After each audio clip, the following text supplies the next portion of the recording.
I really can't believe it. 3 years ago, back in 2017, on this very day, the Walt Disney Company announced they'd be acquiring 21st Century Fox. But on March 3rd, 3 years ago, The Legend of Zelda Breath of the Wild was released, marking the start of the Nintendo Switch brand. When I first played it, I knew that this game was groundbreaking. It's a modern classic in both exploration and player freedom. However, I don't think this game is perfect. I mean, come on, no game is except for Tetris. Breath of the Wild does a ton of stuff right.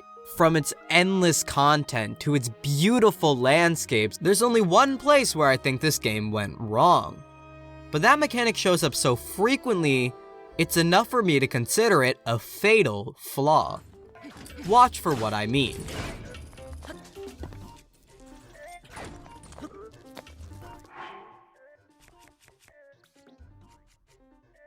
Right there. Breath of the Wild's fatal flaw is food. I never thought I'd share so much in common with the video game. More technically, the game's flaw comes in the form of its healing system. Healing in Breath of the Wild is way too strong, and it affects every other part of the game. For the uninitiated, here's how it works. Link can carry an infinite amount of materials, and some of these can be used for healing. Most of these items only heal for 1 to 2 hearts maximum, so it's not really recommended you use raw materials to survive. Instead, you can cook them in dishes using multiple ingredients. These food dishes yield much better results, some even granting buffs and bonuses. So far, it sounds pretty good. Gathering materials rewards exploration and attentiveness, while cooking promotes experimentation. The problem comes when you try to activate this healing. When you heal, you have to pause. The world stops for as long as you want, and you have all the time in the world to pick which foods or potions you want to eat. Not to mention the amount of food you can eat is unlimited. Okay, so maybe this system could work if healing items gave very little to the player, or if healing was tedious and discouraged. But some of these items give more hearts than an underground market in a third world country. The problem with pause healing is that it removes all the tension in most situations. Whether it be a Bokoblin or Lionel or Ganon himself, everything becomes almost trivial with this system in place. Sure, if you don't know what you're doing, you're probably going to lose, but it creates this weird phenomenon where, as you get farther and farther into the game, the adventure just gets less and less exciting. I can't speak for everyone else, but my most memorable moments from Breath of the Wild were those 10 sessions in the early game, where all you had at your disposal are a few weak weapons and an apple or two. I get that some games want to have that experience where the player feels a sense of strength by toppling over everything, but making the game more trivial and less threatening isn't the way to do that. The Metroid series demonstrates this perfectly.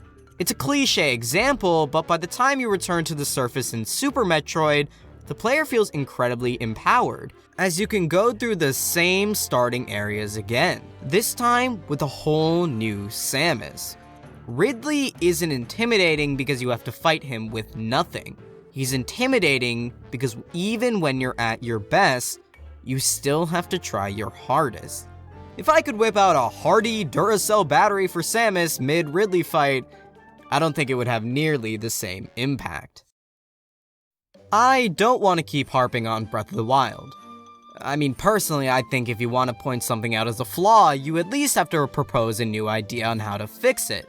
So that I will. There are 3 different ways that I've come up with to change Breath of the Wild's system for the better. They're not perfect solutions, but I think any of these 3 could work. First, and what I think is most likely to happen, we could do the Dark Souls style. Once you go into the pause menu and choose to eat something, Link will enter a short eating animation in real time. This eating animation can be interrupted by enemies, meaning the player now has to find gaps in the attack patterns to buff themselves or heal. This system would work really well, as it can also tie into the stagger system already built into the engine. Now, instead of being able to maximize damage with no risk of dying, it goes to shoot. Do I heal now while it's completely safe, or do I risk it, get the damage now, and instead try to find a break in its attack pattern? Games like Hollow Knight and Dark Souls have already proven this method to work, making it almost perfect. But I've got one problem. I don't think the animation for it would look all that great, not to mention it wouldn't fit the food itself. Hollow Knight heals from focusing souls, which is an easily readable animation from any part of the screen. Link is, just not that elegant. My concern is that this animation will take away from the tension of the fight in a different way.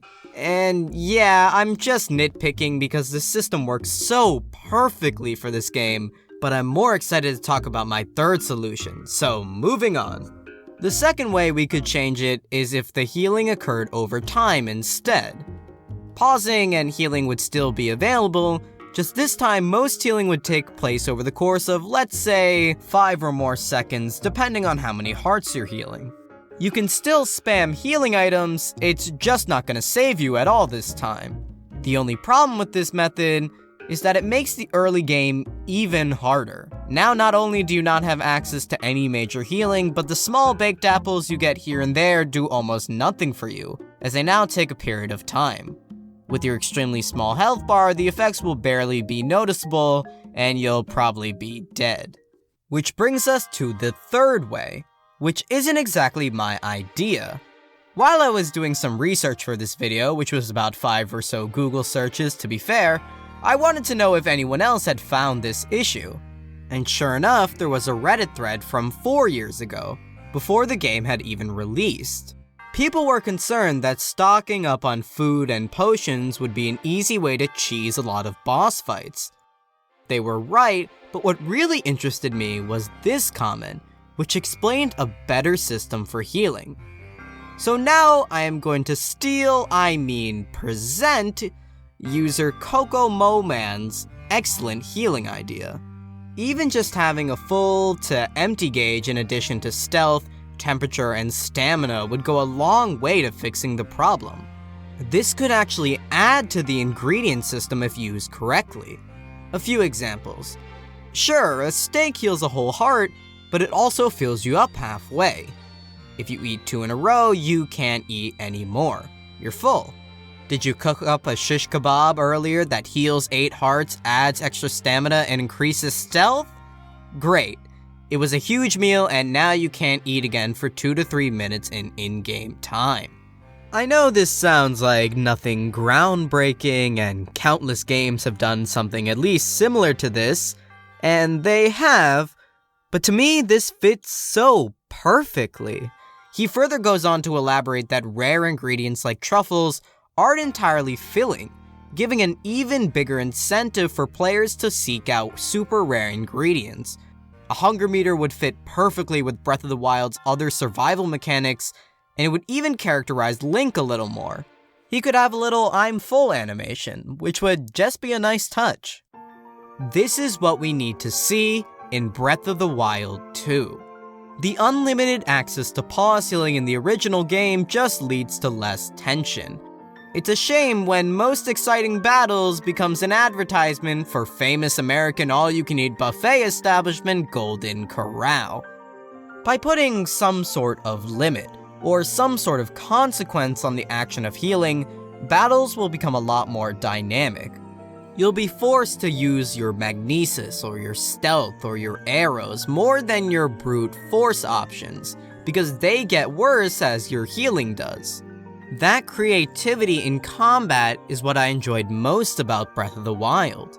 The game is almost perfect. It's so close to delivering a flawless open world with a sense of freedom that we had never really seen before. I just wanted the whole game to have that same sense of danger and weakness the Great Plateau had. Who knows? If the sequel changes the healing system even slightly, it might just become one of my favorite games of all time. Yo, what? I'm 60 miles from a Golden Corral? That sounds like a reasonable drive. Hey guys, I think it's been a month or so, but thank you guys so much for 200 subscribers. I feel horrible. All you guys are coming in and I haven't put anything out to actually make this stay worthwhile. But I promise, after this video, I'll definitely upload something. At some time. Don't forget to like, comment, and subscribe. And as always, I'll see you next time. Bye!